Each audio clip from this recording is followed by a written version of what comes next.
কেন, কিসের জন্য? আমরা তো হারিয়ে নিচে যাব।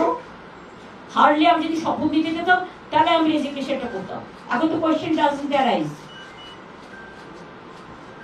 জোর করে দখল করে যদি কেউ মনে করে যে আমি কি রেজিগনেশন দিতে হবে, no, not that. Now also I want to say that we didn't lose the election. It is their forceful attempt to defeat us. मैं इस्तीफा नहीं दूंगी, ममता बनर्जी का सख्त रुख, चुनाव आयोग और बीजेपी पर तीखे आरोप।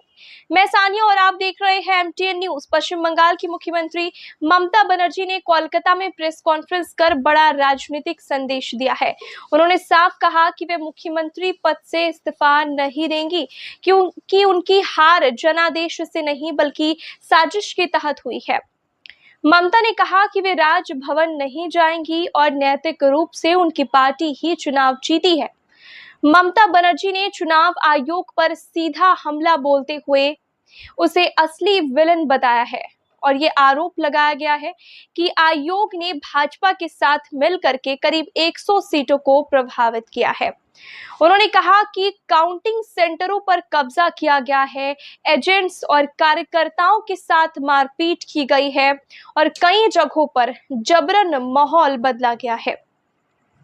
ममता के मुताबिक पहले राउंड की काउंटिंग के बाद ही भाजपा अपनी जीत का दावा करने लगी थी, जबकि अंतिम नतीजे आने बाकी थे। उन्होंने ये आरोप लगाया है कि चुनाव से ठीक पहले उनके कार्यकर्ताओं को गिरफ्तार किया गया, जगह जगह छापेमारी की गई और IAS अधिकारियों का तबादला कर चुनाव प्रक्रिया को प्रभावित किया गया। ममता ने यह भी कहा कि उन्होंने अपने लंबे राजनीतिक जीवन में राजीव गांधी, अटल बिहारी वाजपेयी और मनमोहन सिंह की सरकारें देखी है, लेकिन ऐसा दबाव और हस्तक्षेप पहले कभी नहीं देखा है।